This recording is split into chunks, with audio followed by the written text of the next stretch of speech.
Hello and good day to everyone.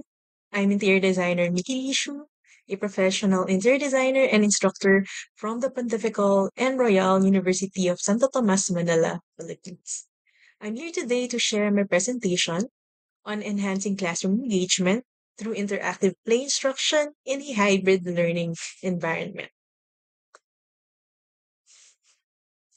Over time, connecting with their students has become increasingly difficult due to diverse generations entering our educational spaces.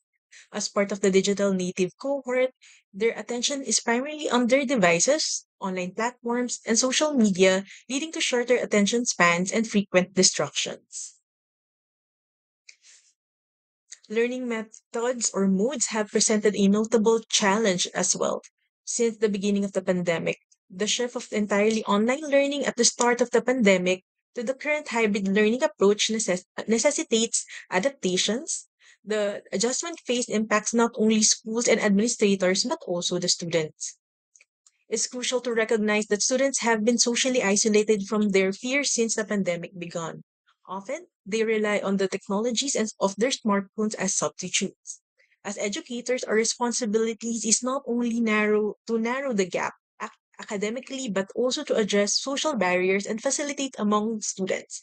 This is particularly crucial as we navigate through the process of establishing a new societal norm. So, to comprehend the transition of the learning modes of our university from the entirely online education to a hybrid model, here is a condensed overview of the learning modes implemented from March 2020 to the present. So, during the March 2020, at the start of the pandemic, it was implemented, or immediately, it was a drastic move from the normal face-to-face classes to a fully online class. Fortunately, in our case, even before the pandemic started, we already have the educational technology infrastructure ready for online, such as G Suites, the Blackboard for Learning Management System, and other more educational subscriptions. As the university initially has a planned targeted year for hybrid learning for the whole university, the pandemic actually jump-started this initiative.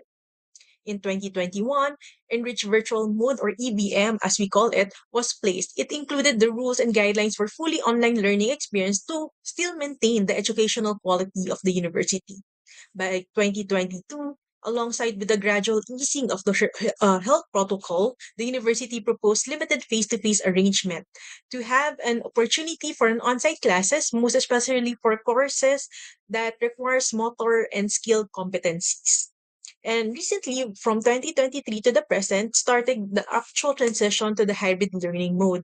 The university gave the mandate or the power to each colleges for them to arrange their own hybrid setup based on their needs.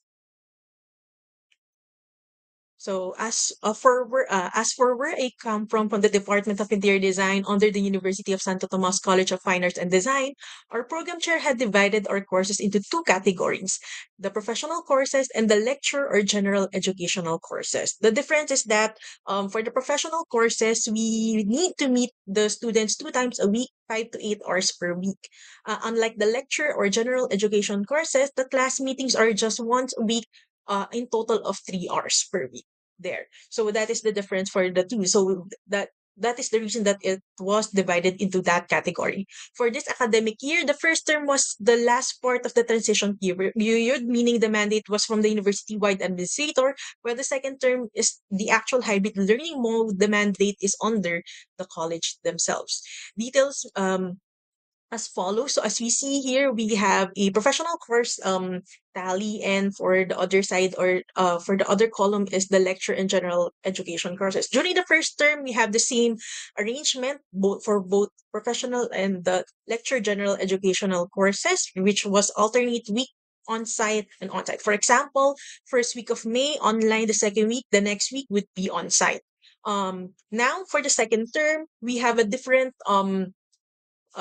setup. So for the first meeting, for the professional courses, first meeting is online session. The second meeting would be on-site session, or vice versa. It can be interchanged as well. For example, the first meeting of the week is Monday. So during Monday, that would be online. So the online was given 3 hours for that course. And the second meeting would be Wednesday, for example, on site, and was given a 5 hours schedule. So the number of hours depends on which courses it is. Usually the major courses like on our part, the interior design course has an 8 hours per week requirement. So this is the more or less the division of the hours for the online and the on-site.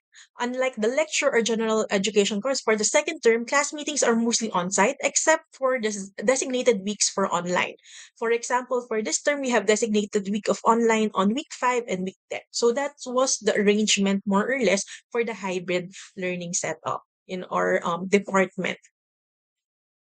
So interactive learning. So to understand how uh, interactive learning can be integrated to the hybrid learning setup, this paper proposes the integration of interactive play instruction as a solution to re-engage and create impactful learning experience for the students. By incorporating elements of play into classroom sessions, educators can captivate students' attention and facilitate active participation.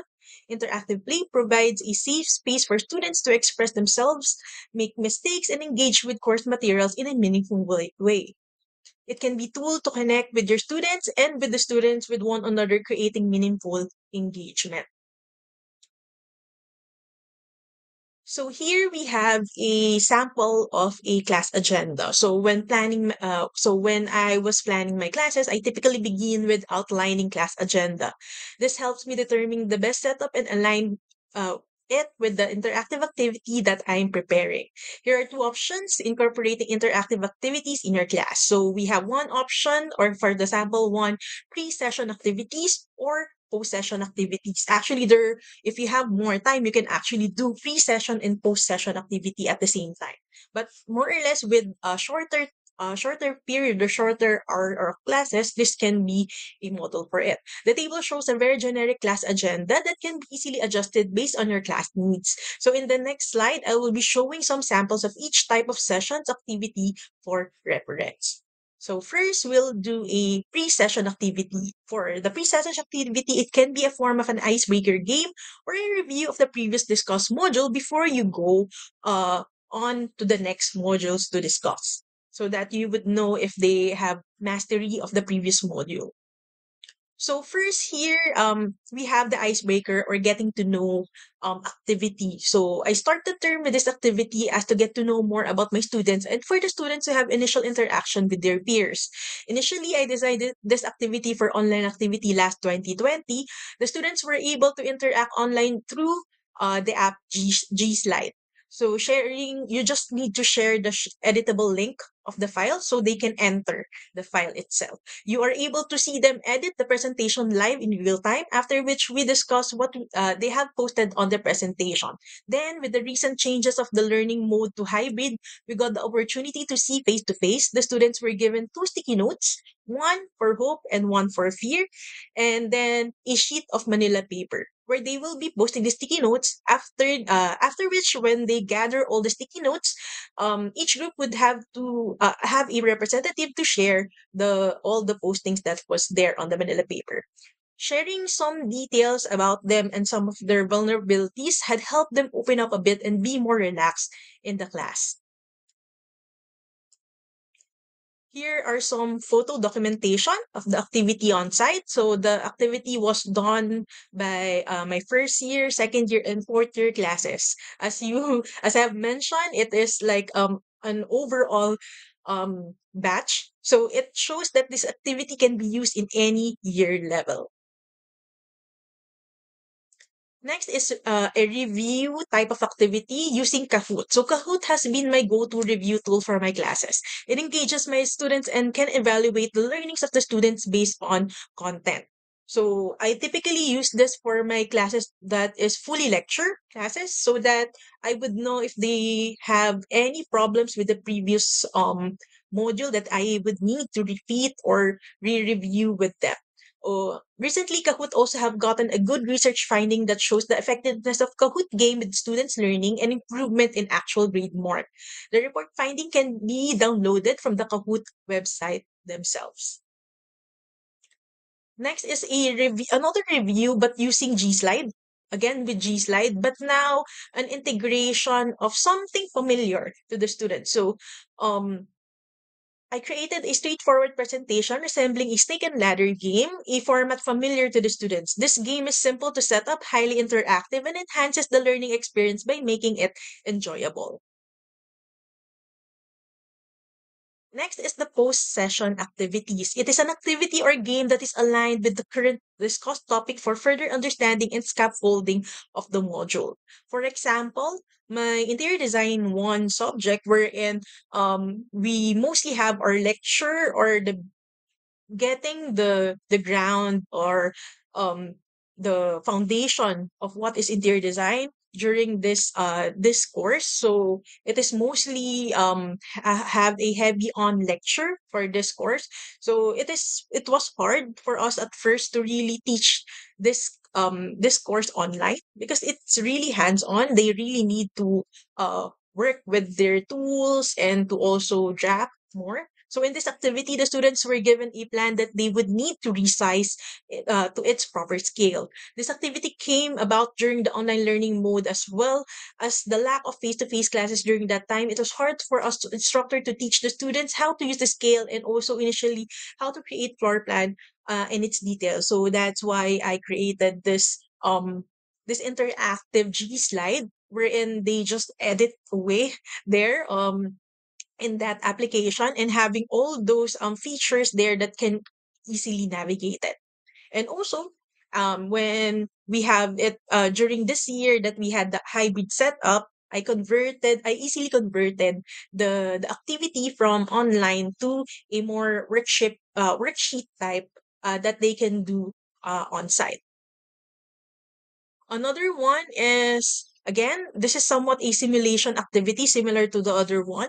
So a simulation activity wherein they can manipulate the presentation and create like a swatch board and create a mix and match of information within that activity that is still aligned with the course.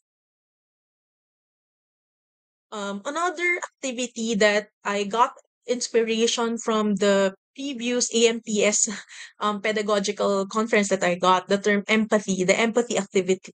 So from that conference, I had this activity ready for my interior design too, wherein we were discussing more in depth about residential design. So we chose this topic on a coffin homes in Hong Kong, the living in 15 square feet inside Hong Kong coffin homes. So with this activity, is related to the real world scenario and to try simulate a very small space and have some idea what is a healthy home or space for the student understanding. The empathy activity is composed of a short clip viewing. So that is the step one. They need to watch the video first.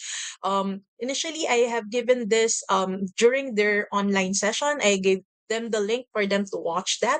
Then when we met for the second meeting of the week, we did the activity which is from step 2 to step 3. So the empathy activity again is composed of a short clip viewing, then a group activity on site, and a reflection paper. The activity overall objective is for the student to have understanding of the space and how important every square inch is to design a healthy home. So we have here the prompts and the details about the activity, and here are some of the documentation pictures of the activity itself. So they try to fit in a 15 square feet.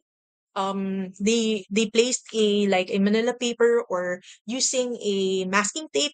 They planned it out on the floor, the 15 square meter space, and we try to simulate like how many chairs can you fit in that space, how many people can you fit in that space, and maybe bags and shoes, anything that they have um immediately just near them. We didn't really require them anything outside outside of their classroom. So whatever they have put it there and to really simulate how small is that space is.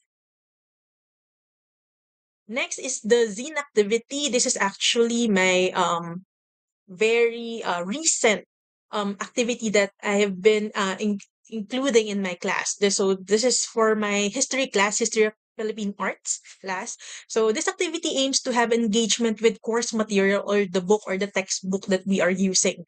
Zine is a short for fanzine. Zines can encompass a variety of subjects such as music, cooking, gardening, anything actually, for anything interest to the zinesters or the person who made the zine. It can be filled with drawings, photos, poetry, posts, viewpoints, or experiences of any of the users. Um, and are most often photocopied, folded, or stapled.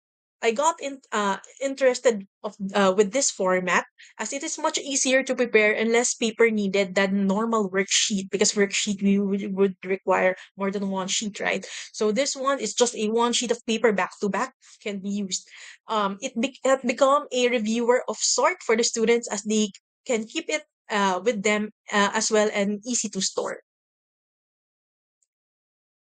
So on site, this is the two activities that we did for the zine. So I was the one who did the zines and that they were answering on site and together with their class. So on site post session activity with the zine worksheet, each student have their own copy. The students can work together in answering the worksheet in reference to the course material. Then after they answer all the needed requirements or needed blanks to be answered on that zine, then after that activity, I would teach them how to cut the paper to create a booklet zine out of it. So every session that we have, I teach them different. I also teach them different cut ways of that paper, from traditional to the more um avant-garde type of zine cutting there. So that was the on-site. This one is the online post-session activity assignment. For the online session, we tasked them to research more on historic churches during in the Philippines. So the zine activity can also be converted to online by just giving them the digital template. So how was I able to do that? Here, what I did was I utilized Canva template link to share the template to my students without the fear of them editing or deleting the original file. So again, it's an easy way to use if you are used to using Canva to create your presentation, to create your works. This is another way of doing things. So this is the output. So here is some final output of the online Zine activity. The activity was centered on historic churches in the Philippines. They're given the freedom to choose 6 historic churches to feature in their zine. The objective of the activity is for them to be able to research more about the topic and create their own interpretation using the zine format. Again, in conclusion, interactive learning is well suited with the hybrid learning mode. It is flexible and adjustable since activities can be effortlessly adapted for online and in-person learning. It also provides engagement and participation with the students that help enhance their understanding and retention of course content while fostering a dynamic, inclusive classroom atmosphere. Lastly, it creates a space for learning, giving challenges to the students by means of activities but at the same time allowing them to express themselves, make mistakes, and engage with the course materials in a safe and meaningful way. Ending this presentation with this quote, the best games promote growth, curiosity, problem solving, teamwork, and creativity from Herman Narula. Learning can be fun. Integrating some interactive play activities to your course session can make your course interesting at the same time build a curiosity within them to learn more. Make your course something they look forward to and an opportunity for growth within them. So again, thank you very much for making your time to watch this video. I hope that you were inspired to make your classes more engaging and to look forward to.